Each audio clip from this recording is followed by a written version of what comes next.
Hey there YouTube, it's me, and I'm back to continue on with the Nightmare on Elm Street franchise, doing reviews on them.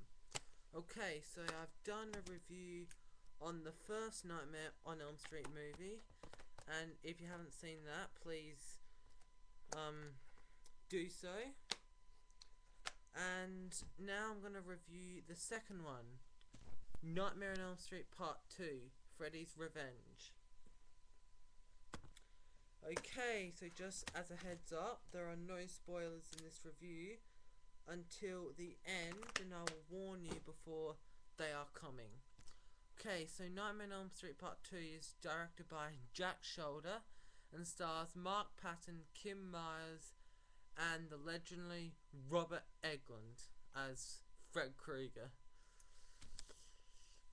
Okay, so Nightmare on Elm Street Part 2, what's it about? Well, it's about this kid called Jesse Walsh, who is another teenager, and his family moves in to Elm Street, and they live in the same house where Nancy Thompson lived in, and Nancy was the girl from the first movie. Now he moves there, and he starts having nightmares about Freddy Krueger, just like Nancy did, only this time Freddy wants to use his body to get out into the real world. So Freddy basically possesses Jesse. That's his mission in this one. He possesses him so he can get out of the dream world into the real world whenever he likes, basically. So that's all I'm gonna say now before the non-spoiler bit.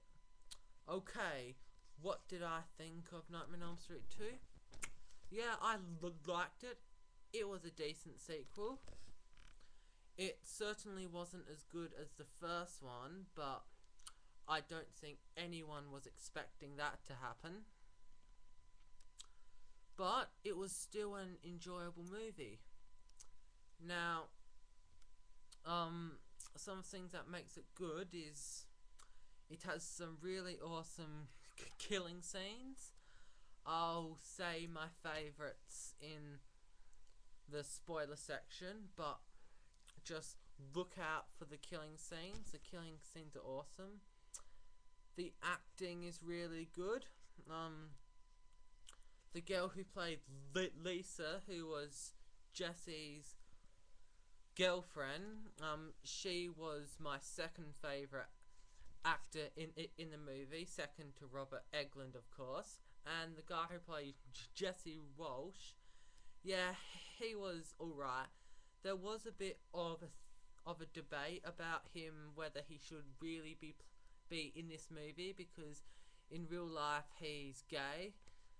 And some people were complaining about it. I mean, I didn't have a problem with him playing the role, because the whole point is acting, is playing people who you're not. And Jesse Walsh was a straight kid in this movie. But I did not like the fact that he had no chicks written on his wall. I thought that was a little bit disrespectful, but oh well. So the acting was really good. The score was great. The music, it's basically the same music as the first one. Like, they had the same down down down down. Awesome Nightmare on Elm Street theme song. So the music was good. It's a fun movie to watch. I'll say that. I'll say Nightmare on Elm Street, the first one, is more scary than the second one, but the second one's a bit more fun than the first one. So it's kind of like more fun, more scary. But I will always prefer the first one to this one, but that's just my opinion.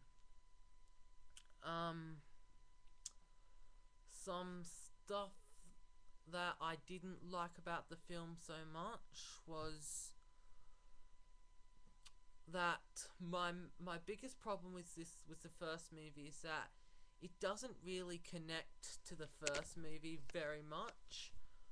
I mean, the only two real connections of the movies is they both feature Freddy Krueger and they're both set in the same house. But with the exception of Robert Englund, none of the original cast goes back. Like, Nancy's not in it. So, if you're wondering why the title's called Freddys Revenge, it's not Freddy getting back at Nancy, unfortunately. She doesn't make an appearance in this film, and nor do any other of the cast members of the first movie.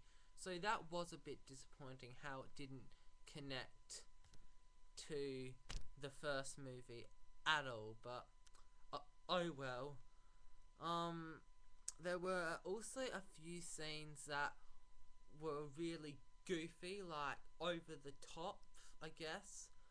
But the thing is that as they get more and more sequels, they get more and more goofy as they go along. It's just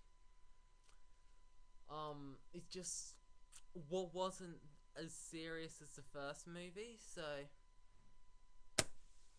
But I'm not saying that this is the goofiest movie in the series. I'm definitely not saying that. But all I'm saying is that compared to the first one, there are some really goofy moments. Okay, so now I'm going to talk about some spoilers. So if you have not seen Nightmare on Elm Street Part 2 and you don't want to know anything, then now's the time to sign out. Okay, so as I said earlier in the movie, the movie has some really good killing scenes and just cool Freddy Krueger scenes in general.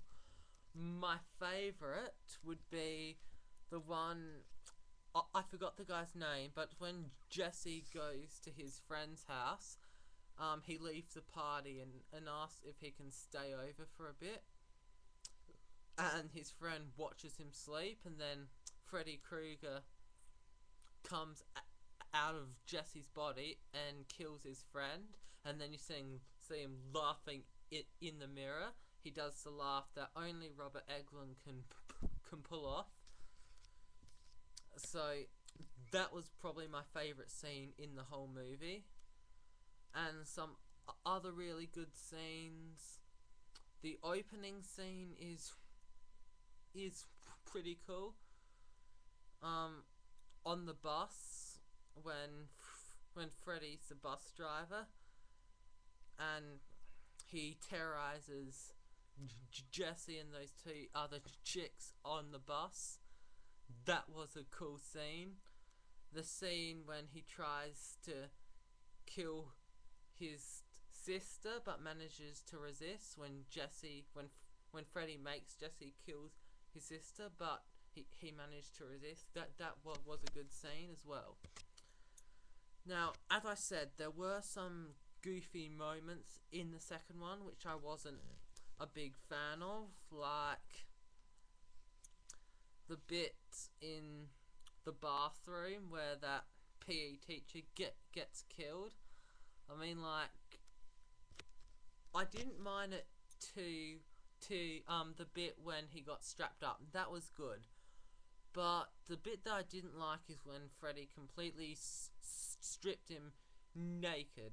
A, it wasn't a good sight, and B, it was completely pathetic and ridiculous. And there's another scene that's cool but goofy, where, like, just before Lisa goes into that basement where Freddy Krueger lives, at the end you see those dogs. That they looked awesome, but it was a bit on the goofy side. Okay, so that pretty much wraps up my review of Nightmare on Elm Street Part 2, Freddys Revenge. So it's worth checking out. I would watch part 1 over part 2 any day, but it's still really good to watch. Okay, thanks for watching, guys. You are all my children now.